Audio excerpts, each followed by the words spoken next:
Can you see my Yes. presentation? Yes, very Okay, you clear. can see it with here. You can start Okay. now. Yeah. Okay. Okay. Good afternoon, everybody. I'm really happy to be here and thank that invites me to have a talk in the topic of the overcoming heat stress and the fatty liver in laying hen uh, by the nutrition manipulations. Okay, so the first of all, I would like to just introduce or introductions that all of you may know about that because of the negative impact on the heat stress will change the chicken behavior, like they reduce their feed consumption, reduce their activity, and they have the high painting to reduce or cool down their body temperatures. Okay. Another one is they change the physiological response when they got heat stress, particularly they will have the oxidative stress, acid-base imbalance, and even the respiratory alkalosis.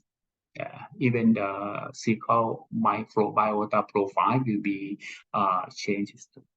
The next is neuroendocrine. So we know that all the hormone system, even the neurotransmitter, will be changed, and then they get the negative effects on the productivity of the chicken finally. So from this, the body weight, feed consumption will be declined, and for the mortality will be increases, and particularly for the quality and quantity of the egg will be uh, reduces. Okay, and from this, I would like to talk about the effect of the heat stress first. Okay, from this, when the chicken get the heat stress, they will have the, I'm sorry, my slide is not changed. And, I will stop here and then I will start it again because my slide is not uh, You may need to try to click the screen. yeah. And Okay, then okay, it's coming. Okay. Uh, when they get heat stress, okay, the thing that will happen is hyperventilation.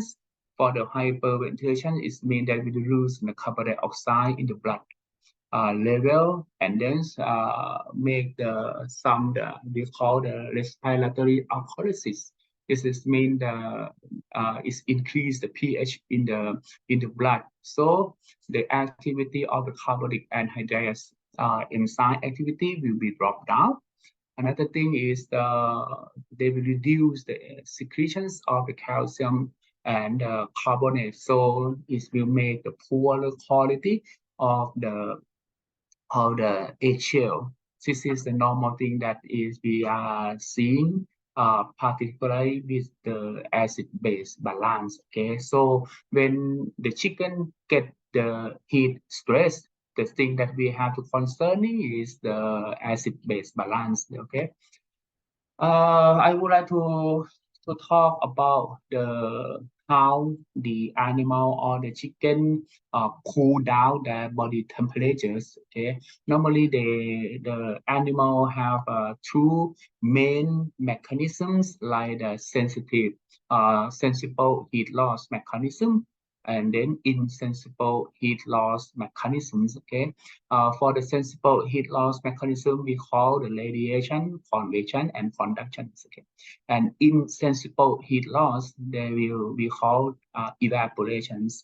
Normally, for the sensible and insensible heat loss will be low during the comfort zone. It means that if the temperature is cool, like 20 to 25 degrees Celsius, the heat loss will be lowest. But conversely, if they get heat stress, the insensible heat loss will be increased. You can see this one, and then they will use the evaporation mechanism to cool down the body temperatures. From this, because of the use the evaporations to cool down the body temperatures, it means that during the heat stress, they will reduce the heat via the evaporations, and then they have the hyperventilations. Of course, they will lose a lot of the carbon dioxide, and then what will happen? The activity of the enzyme, carbonic anhydrase, will be reduces, and then what will happen again? So the synthesis of the calcium carbonate, that is the 90% more than 90% in the eggshell, will the synthesis of the calcium carbonate will be decreases too. So this make the poorer eggshell quality from this. So it means that even you increase the calcium sources like the calcium carbonate into your feed, during heat stress, it cannot be solved if you don't solve the problem of the acid-base balance. Okay, you have to reduce the pH in the blood before first, and then you can solve the problem using the supplementation of the some calcium carbonate. Otherwise, there is no meaning to supplement the calcium carbonate during the heat stress if you don't solve these problems. Okay. Another problem is for the heat stress. This is a big problem is the oxidative stress. Okay.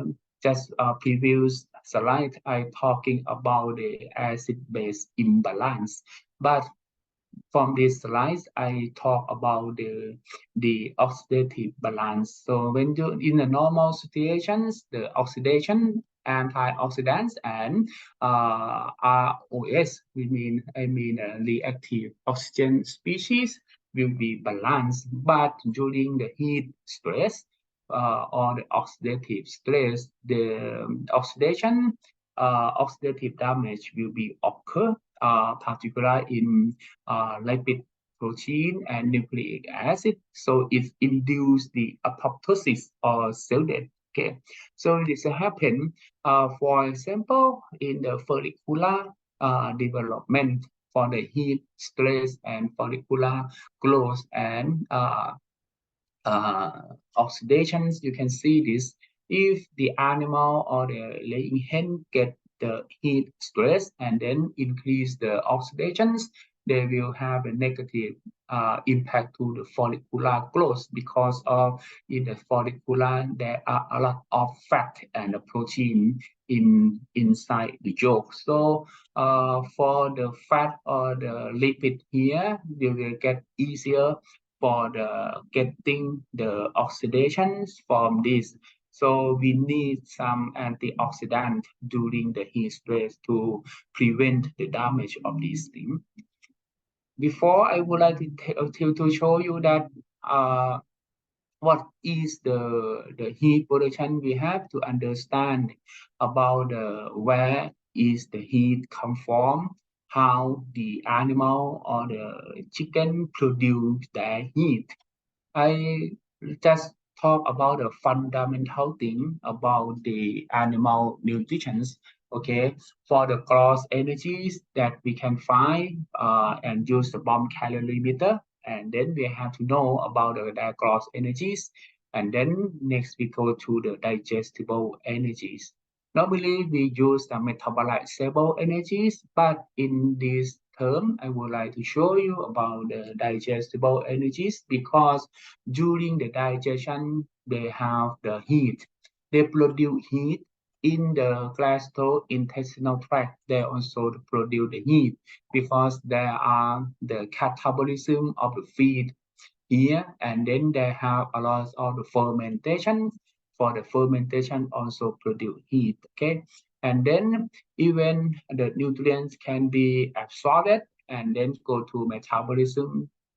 During the metabolism, or the amino acid or the protein metabolism. They also have the heat that we call heat loss. Okay, when we talk about the net energies, we concerning about the heat loss. But I would like to show or share with you that normally the animal will produce the heat into two parts. One in the gastrointestinal tract, and another one during the metabolisms. Okay, so I would like to back to the basic again when we talk about the basics of life. When we have to talk about the basics of life for the substrate. When we give the animal or the nutrient to the animal they will produce.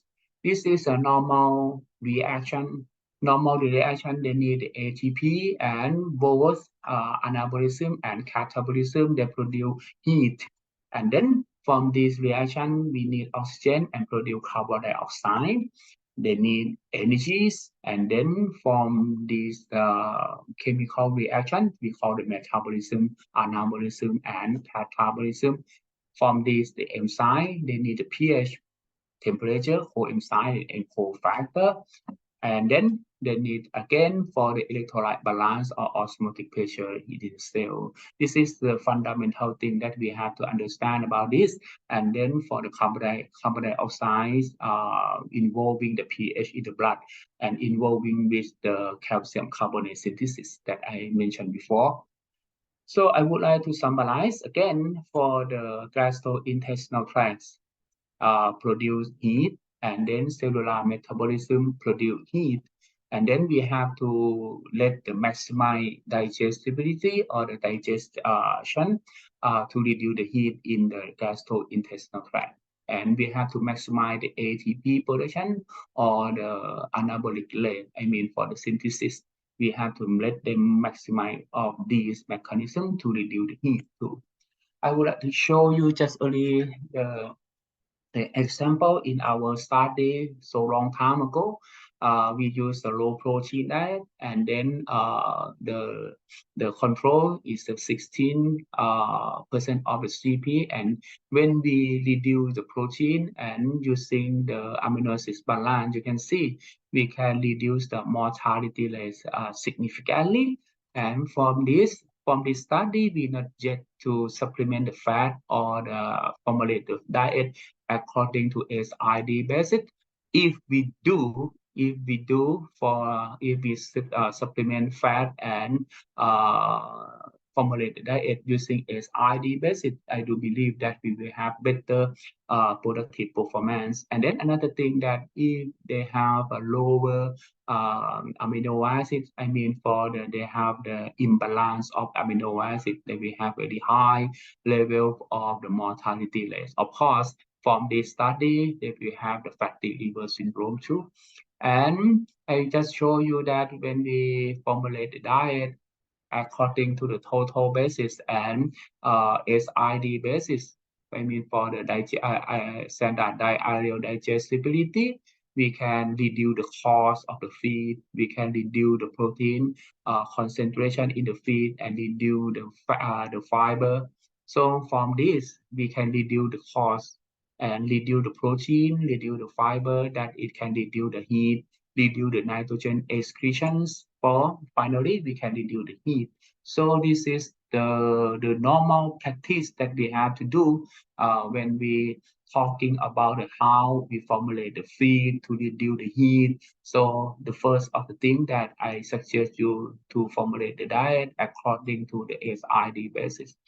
There are the recommendation. For example, this is the highlight. I think that you can get a lot of informations, and then they just have the information like the standard diarrheal digestibility, like requirement here is ID, and then you can see that you have to formulate the diet according to SID basis, and then using the nutrient intake per day. Here when the animal or your chicken get heat stress. So from this you can reduce the cost, you can save the cost, and then you can reduce the heat stress. Okay, so I just confirm that using the SID basis for your feed formulations, you can reduce the heat stress. Okay.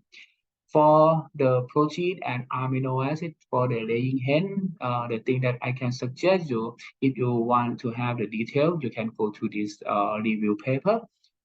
First of all, you have to find the high digestibility of the protein, balanced amino acid, but based on the AISD basis, okay?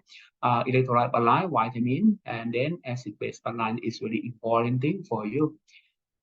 Okay, I would like to uh, uh, straight again that if in term of the cellular metabolism, if they have the catabolism higher than anabolism, it will make very high heat production rather than the anabolism. So in term of the metabolism, you have to let the animal or the cell have the anabolic rate high as possible.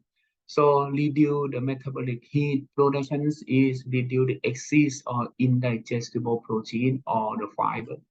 Balance amino acid in the SID concept, and then increase the fat content in the diet because the fat have the low heat increment.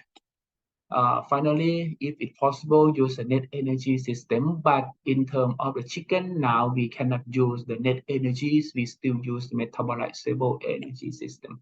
So for the chicken or the protein, I recommend you to use the SID basis of the amino acid and metabolic stable energy to reduce the heat increment and improve the health. Remember again, for the heat increment created from the protein, carbohydrate, and fat, 30, 10, and 5% of the metabolic stable energy respectively. So it means that high protein level let make the higher heat production in the body. Another thing is the sodium bicarbonate. So I mean that we have to manipulate acid-base balance that I mentioned before. We have to maintain the pH in the blood vessels, like using the sodium bicarbonate. Why we need to supplement sodium bicarbonate into the diet? Because of during the heat stage, the chicken lose a lot of the carbon dioxide. We have to supplement like a carbon dioxide into the blood vessel using the sodium bicarbonate. Okay, and then how about the sodium?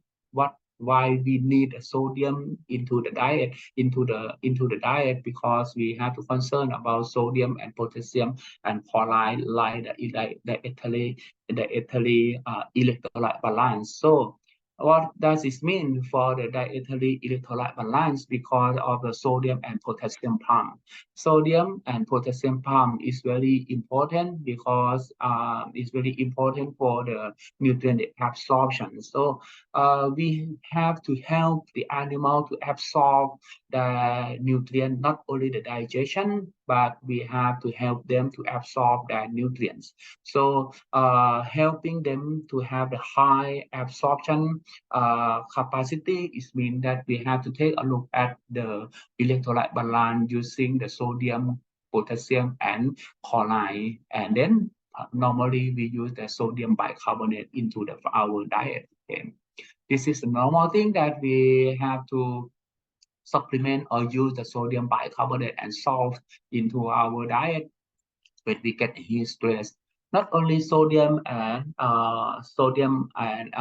bicarbonate, maybe we have to consume vitamin C. Normally, vitamin C can be synthesized in the endogenous system. The vitamin C can be synthesized from glucose in terms of the chicken, but during the heat stress, the chicken need higher vitamin C. So maybe you have to concern about the increasing the vitamin C in the diet too. The another thing that is very important is this lipid peroxidation. For the lipid peroxidation is you can see during the heat stress, the animal or the chicken will have a lot of negative effect on the productivity. For example, for the lipid peroxidations, that we know that in the yolk they have a lot of fat that very easy to have the fat oxidation. So during the heat stress, they have the ROS. I mean, for the reactive oxygen species. So from this, they will have lipid peroxidation, and then they will have the negative effects on the yolk quality. Not only yolk quality, you will get the problem with the eggshell quality, as I mentioned before about the carbonic anhydrase and then calcium binding protein. And another thing that is the most important is the fatty liver, because of the liver, they have a lot of the fat, and then they have a lot of protein. That I mentioned, that protein, fat, and nucleic acid can be oxidized too. And if the liver get the problem with the oxidative damage, they will not be produce the vitamin D.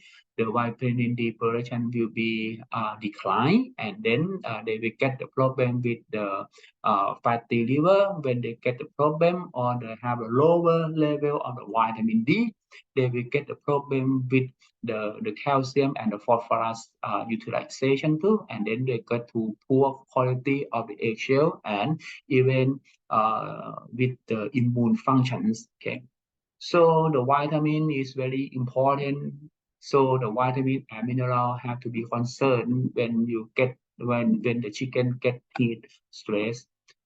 In terms of the fat soluble vitamin, the thing that we have to focus is the vitamin E, because vitamin E is the fat soluble antioxidants. So it can protect the damage of the cell membrane. So you have to increase the level of the vitamin E.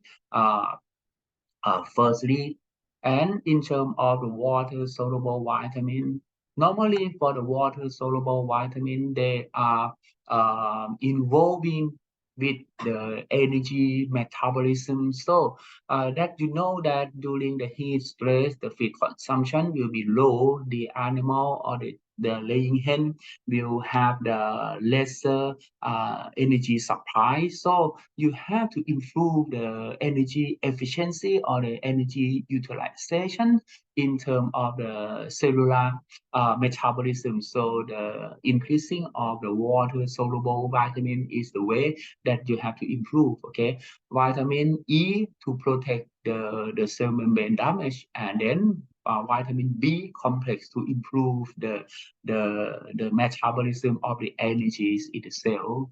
And unforgettable for the vitamin C that I talked before, because it's involved with the redox reactions and choline that involved with the fat metabolisms. Okay, so it means that we have to talk about the vitamin and mineral in terms of the lipophilic surface. The lipophilic surface talking about the vitamin C, sorry, vitamin E, and some minerals like zinc, copper, or magnesium, and some hydrophilic surface.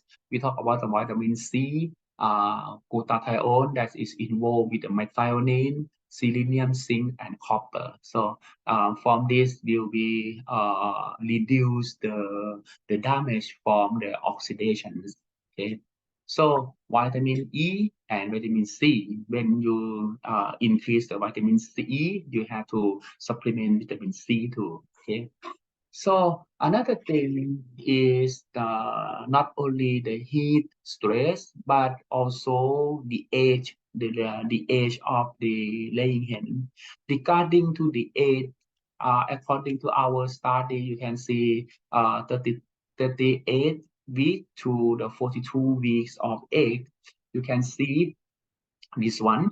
When the laying hen become older, or the age when they get older, I'm sorry, the H per L ratio, I mean the heterophil per lymphocyte ratio will be increased. It means that when the laying hen getting old, they have easier to get stressed. So this is the thing. This is a normal thing that is happen. So we cannot avoid uh, when they have to getting old, and then that we know that when they getting old, they will have the easier for getting stress. Okay, so from the age-related change in liver metabolisms, okay, also have been published from the China. But from this is I would like to show this one. When the laying hen getting old, the protein in the liver decline. You can see this is the level of the protein in the liver decline when they're getting old. And then what's happened again for the fat increasing. Okay, when the laying hen getting old, do remember they easier to get stressed.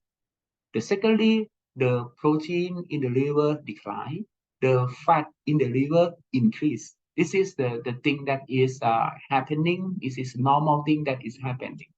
So when they get stressed, getting old, if they have the lower protein accumulation here and then high fat accumulation here, they will have the fatty liver. Okay. Normally, I will not talk this so much because the previous speaker already talked about this. But for the normal, the liver produce the fat in laying hen, the 90% of the fat produced from the liver. And then normally, if they can excrete or transport their fat, and then they can accumulate the fat into the abdominal fat. But if the VLDL very low, then still lipoprotein can be synthesized or blocking, they will get the fatty liver syndrome. So it means that for the fatty liver syndrome, it's easily.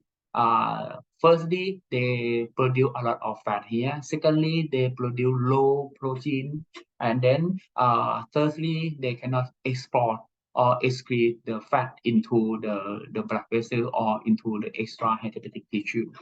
So from this, the heat stress and oxidative and liver and lipid metabolism, they have very close relationship with each other.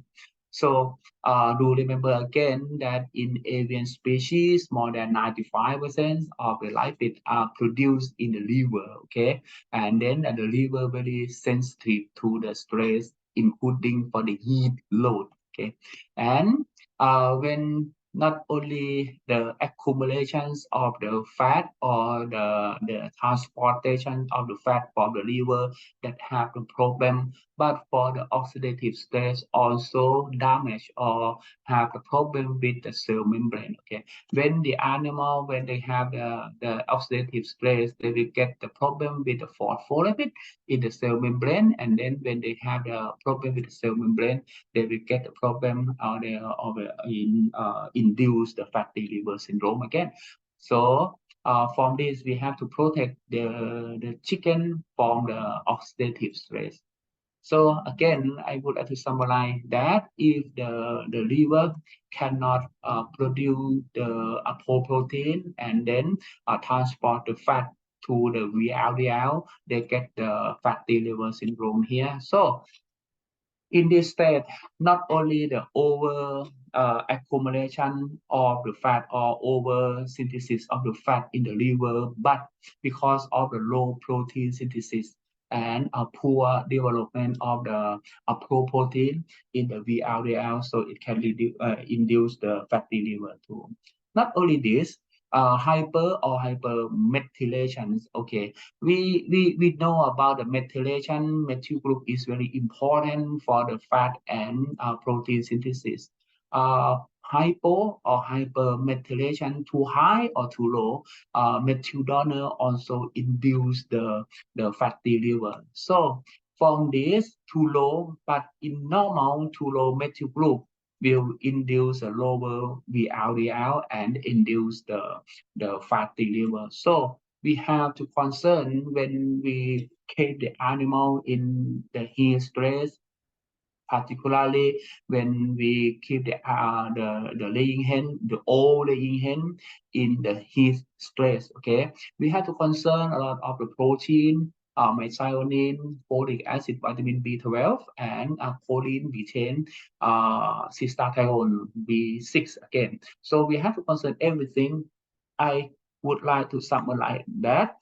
We have to think about the protein and energy ratio, amino acid balance, dietary fat, and then lipotropic diet. This is a lipotropic diet, vitamin B12, folic, choline, methionine involving with the fatty liver. This is I would like to share with you. Another thing that is very interesting is for the feed efficiency. You have to concern or you have to focus on the feed efficiency, not only the egg productivity, not only the egg productions, but you have to focus on the FCR because the FCR, improving FCR can reduce the fatty liver. So in terms of the chicken productions, of course, we have to concern about the egg weight percentage of the egg. We have to concern about the egg mass. But the thing that unforgettable is the FCR. You have to control or manage the FCR as low as possible to improve the or to protect the fatty liver. Finally, in this topic, I would like to talk about the microbiologies and neurobiologies. We talk about the microendocrinology. That is really hot issue, and then it's very important thing for the chicken because there are some the gut-brain axis. The model of the gut-brain axis is very popular now. So we have to talk about the microbiome in the gut and talk about the brain and then the stress of the animal. So just early this year, Japanese scientists have confirmed that the gut microbiome is a core regulator of the metabolism. So from this, we have to focus on the microbiome. Even our study in Kasetsart University, we also confirm that stress have changed the microbiota structure in the level of the phylum, even the family, even the genus and species too. This is our study have to also to confirm this evidence. Okay. For the microbiota gut-brain axis during heat stress have been reviewed. I think you can find this study and then you can see the detail of these phenomena in this review paper. No, it's quite clear and then it have a lot of detail here. Okay. Not only this, during his stress and challenge with the salmonella, with vitamin C, can also change the microbiota too. So from this, now we have to focus on the microbiome that involve with the all of the metabolic pathway in the body of the animal. So from this, they show a lot of the change of the microbiota when the animal get heat stress and vitamin C, even the microbiome. So from this, I would like to share to tell you that there was study through that the seagull microbiota and fatty liver also have they use the laying hen as a model. So they conclude that the microbiota have very close relationship with the fatty liver in the chicken. Okay. From these two, fatty liver disease also involved with the microbiota. Finally, from this year, I think this is from China University again.